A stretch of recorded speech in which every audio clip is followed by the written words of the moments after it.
Hey everybody, this is Jasmine Banks, and I wanted to discuss something very important with you when it comes to the disabled community and the able-bodied community, and when one helps the other. There is a situation that we all deal with when we have a disability and or a chronic condition.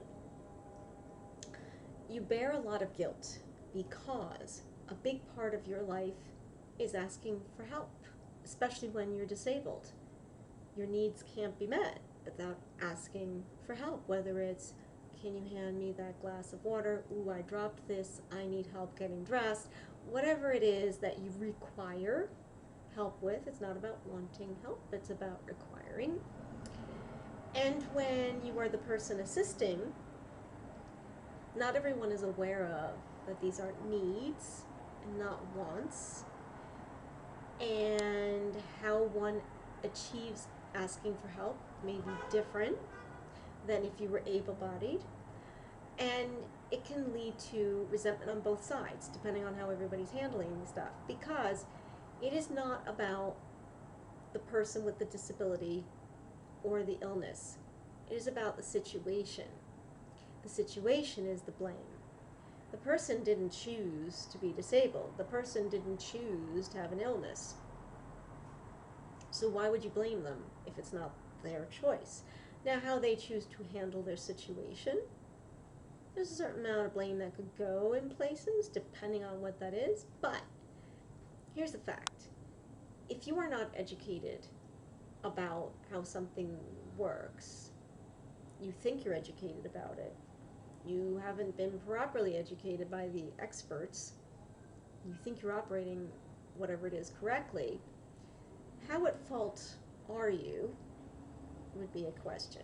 So if you don't know your illness or your disability as well as one would like to, which is actually more common than you would think, you might think you're doing the right things.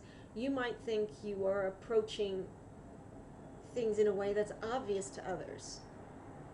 But on the other side of things, the person without the disability has no clue what it's like to be you, what the limitations are, what the pain is all about. They don't know. How would they experience this if they're not you, unless they've had something like it? So, for example, the common thing that happens to me all the time in the store, my arms don't stretch out because the disease locked the bones here and shortened tendons and fun stuff like that. So whenever I go to reach to give the credit card, because my arm doesn't stretch out all the way, I often get this look like, all right, why are you making me reach you? What the heck's wrong with you? You know, they look at me like I'm being lazy or being a prima donna. People have actually said stuff like that.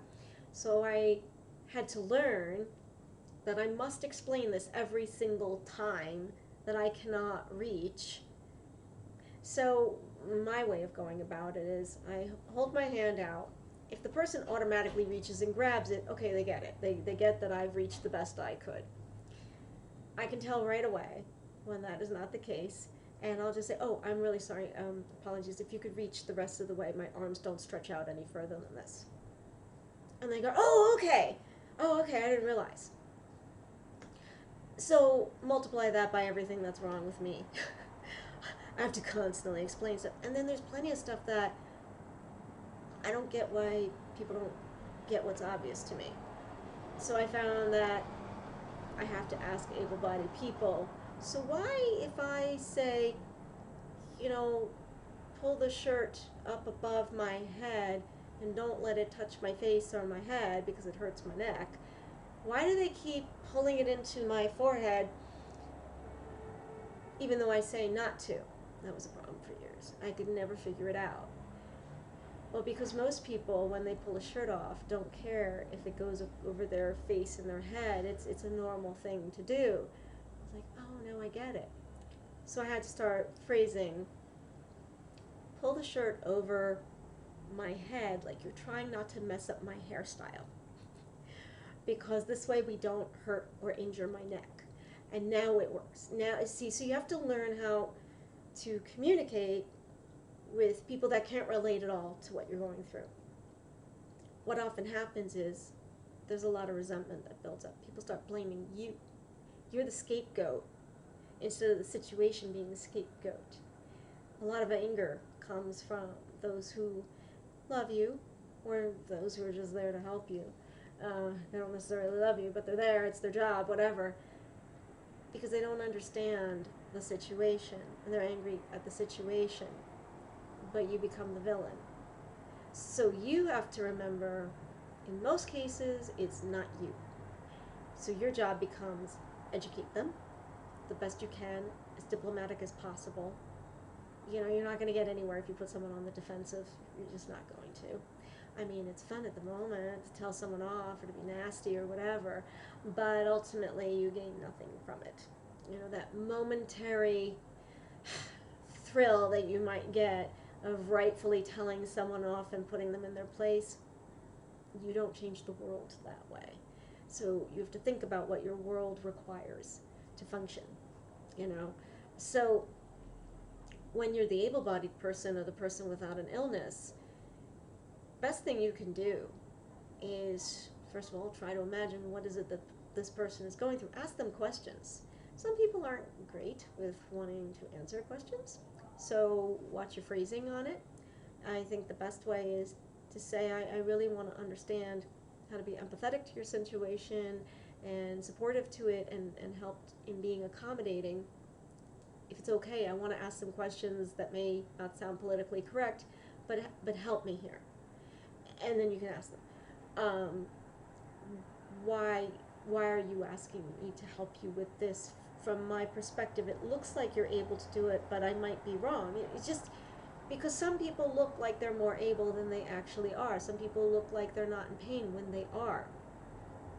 So what you think you see is most often not the case. I told my kids when they were younger, there's going to be times that you're angry at me because of the wheelchair and the disease. It's okay. Totally okay for you to feel that way. However, try to remember you're not angry at me. You're angry at the situation. And we should be a team. You and I against the situation. You and I trying to solve the problems with the situation. You and I trying to figure out how the situation makes us feel and be there for each other and support each other in managing the situation. And most importantly, it's crucial that people have an outlet aside from the people involved in the situation, because there's but so much you should be able to vent to the person with the illness or the disability, because all the diplomacy in the world and how you phrase things is fine, but there is a certain line where you just need to say what you're feeling or how it makes you feel angry or how you resent it or whatever. And that's a lot to drop on someone who can't help what's wrong. You know, you don't need to make them feel more guilty than they already do. There are a lot of people that don't survive that kind of guilt that's on them all day long, every day. So having another outlet to vent your emotions on that is extremely important, because then you're not taking it out on the person about the situation. So being the person in the situation, same thing is important too. You know, venting these things out to someone other than that person is going to be important. And learning communication. You both have to learn communication. Incredibly important in any situation. If you don't understand what it's like to be a woman or to be a black person or to be, you know, a Hasidic person or a disabled person or whatever it is that is not your world, and you don't understand a way of life or the requirements of a disability or a health condition, what it's like to be in pain all the time, then you're going to say some stupid, ignorant stuff. This is what happens. Everybody at some point has done that. So learn, ask questions. What's wrong with that? Be diplomatic about how you ask these questions. Try not to be offensive. Google is a wonderful thing too. YouTube videos, you can educate yourself without even asking people. There's a lot of information out there, like this video. Education is the key. Empathy is the key. Just assume, try to assume that people are coming from a good place. People who are incredibly ignorant and prejudiced towards me often are coming from a good place, whether they realize it or not, or however it looks to myself or others around me. I try to always remember that, and I try to enlighten them, because if I put them on the defensive, they will learn nothing and they will blame me and I'm the bad guy.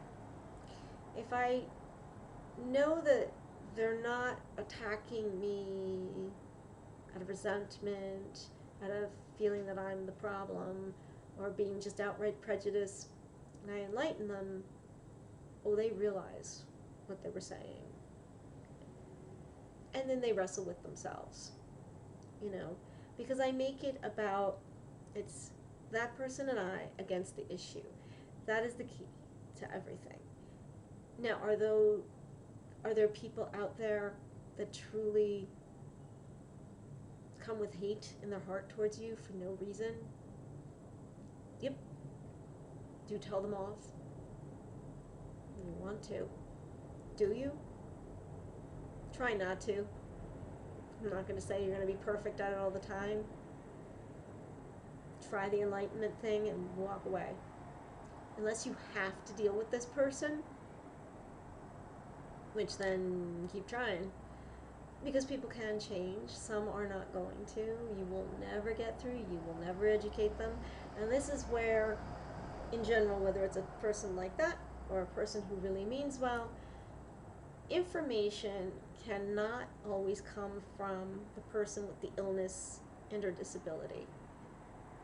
There is a societal outlook on patients. When someone gives case information about you, the person receiving it, okay, they understand it. You, the patient, gives that same information in the same way. It's called complaining. That's how it's perceived. It's called chief complaint. There is a negative stereotype out there that that's what people are doing, that they're complaining. Now, are there people that are complaining? Of course there are. But there is a big difference in when someone is trying to explain what their needs are, what their medical issues are, their disability issues are, because it's important information for you to have so you understand what you're seeing or what you're assisting with or whatever. And people often throw up a wall to that because society taught them that they're supposed to just view them as complaining and just let it go in one ear and out the other, but take anyone next to them seriously. They even did studies where they took two groups of people and brought them to diners all over America. And there were people of varying disabilities. Visually speaking, some looked more disabled than the others. In one of the groups, they had an able-bodied person. In both groups, the waitress, every single time, would look towards the least disabled-looking person to ask what everybody wanted.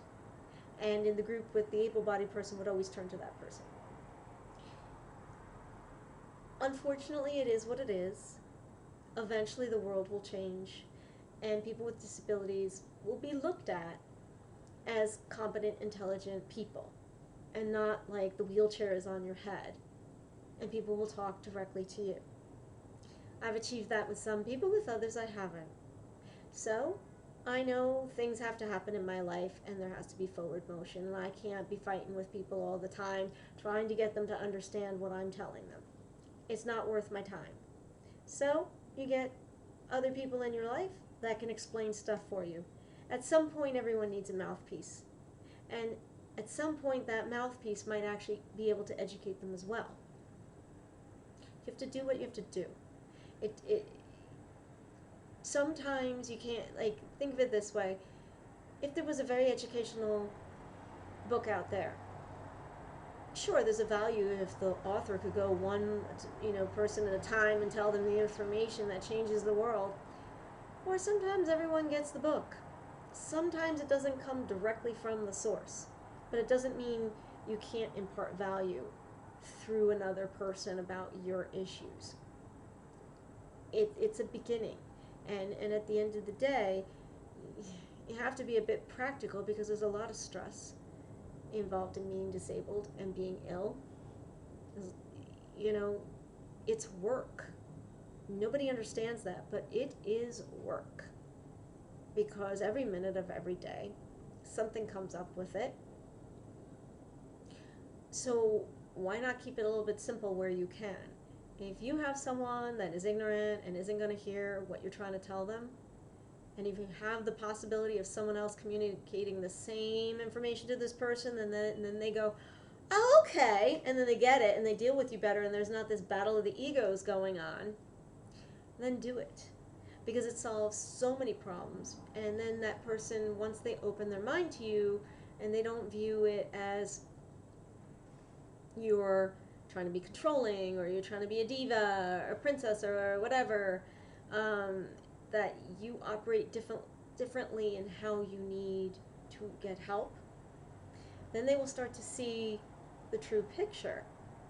But it has to start somewhere. You know, when you first break that glass, it doesn't matter who breaks it. Then it opens up, then you can just get in and get to everything you need to, see the truth, you know. So the battle of the egos thing really, you know, when you need help with things, people don't understand that are able-bodied often, that sometimes you need to do things, but your body is not able to work with your brain in order to, you know, pick the thing up and do what you need to do with it. That's okay. You need help to do that. But the problem is, if the other person doesn't understand that you just need to use their hands, you'll be the brain, they'll be the hands. For lack of better words, you need to operate them like a puppet. This is not saying that this person is stupid. It does not mean they are incapable. It just means that at that point you need a tool to get a job done. And sometimes you use tools, and sometimes you have people assist you, and they are the tool in assisting you achieving a goal. Unfortunately, lack of education, people don't understand this. And they think that you are trying to treat them like they don't know what they're doing. Well, why don't you just give it to me and I'll do it? Because I want to do it. What's wrong with that? I want to do it, I want to see it, I want to figure it out, whatever it is. So sometimes that's the assistance that the person with a disability needs. And if the person helping them doesn't understand this, it turns into this battle of the egos. And the able-bodied person is fighting the disabled person on it, making it much more difficult to achieve whatever the goal is, frustrating the heck out of them, and really wasting a lot of time and energy. This happens all the time. When I used to do health aid seminars, this was a chief complaint, that their patient was treating them like they were stupid or incapable. And when I explained it to them, what's really happening there, and they thought back on it, it was like, oh, yeah, that makes sense. I mean, it's simple. It really is simple. But aren't the simplest things the things that evade us the most? You know, it's just, unless someone tells you, or unless you experience it yourself, why would you know? So I do empathize with the able-bodied person's position, and I understand where the resentment comes from. You know, when someone's employed to help others, if they are not educated on this stuff, why would you take someone off the street and expect them to just know all this stuff? Being disabled is very complex in what your needs are and how you achieve them. Basically, for what all the different parts of your body cannot do, your mouth is the most important tool. It's basically another hand. It's how things get done. And if people don't understand that, they start to think it's about you as a person. Oh, you're trying to be controlling. Oh, you're trying to be in charge. You're trying to micromanage. Nope, that's not what a person with a disability is doing. They are trying to get their needs met. And that is how they do it, with their mouth. So if you understand that, you will view what they're saying in a different way. They're not trying to take advantage and be lazy, and no, that's not what it is. You know, try being disabled. you will suddenly see. Just sit down and try to get things done with only your mouth talking to other people. And you will suddenly see how many things you are actually trying to do just with getting dressed alone. Instruct someone how to get you dressed. Oh, the sock is a little bit crooked. No, put it this way, put it this way.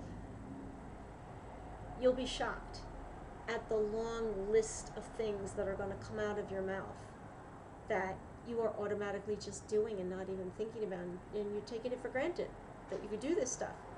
Now imagine having to live with the guilt that can come with how other people feel you are imposing and burdening them.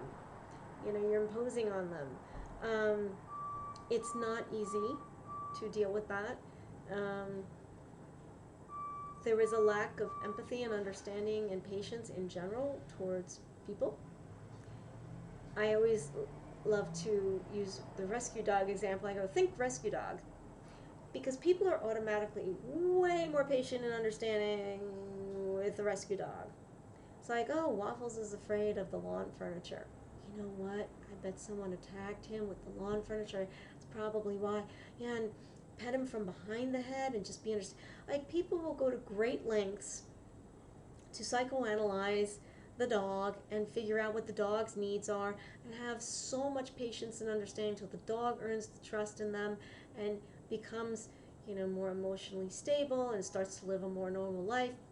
And this is a good thing. Keep doing it. But why can't we do that for our fellow man? What's the problem there? Not everyone understands their own issues. Not everyone understands their diseases and how it affects them. Not everyone understands how chronic pain can affect them. Not everyone understands how disability can affect them on those deep and specific levels. Just because you have something doesn't mean you understand it soup to nuts. These things are way more complex than people realize. So why not take a moment to just go, well, what would it be like to be in pain 24/7? Imagine if you were in labor, that day that you were in labor. Imagine if that was your everyday and you had to ask people to help you with the laundry or get food or anything. Would you be your best self? I'm thinking not. But some people have to deal with that, you know. So role reversal, very important. You need to do it. Think rescue dog. Just try to put yourself in that person's shoes, or try to just have some patience and understanding that there's some kind of difficulty there. And in some cases the person is telling you the information. Be willing to hear it. Be willing to accept their experience. They're the one experiencing it. You know, if you're a man and a woman is telling you what it's like to be a woman and to have a period and all that, are you going to sit there and argue with her? If you're a woman, are you going to sit there and argue with a man on what it's like to be a man and just the different problems men have? No, you can't. You don't understand. And that's okay. So you should really accept what someone is saying about their experience and learn from it so you can be more empathetic and understanding about others. So the bottom line is a lot of anger and resentment and vilification can be avoided. People with disabilities go through this all the time. There's a lot of guilt that they have to live with. And it's very difficult to be burdened with that because people just don't understand what you're dealing with. So get educated on both ends of it, whatever end of it you're on. Educate yourself about the other side. Remember, it's the situation, not necessarily the person. I'm not saying the person can't be doing something that's not right, but mostly it's a situation birthing all this other stuff. And if you can be a team against the situation and educate yourselves and be empathetic towards one another, you can change the world if everybody does this. Let me know what your thoughts are, what experiences you've had, and what kind of things were solutions in your situation.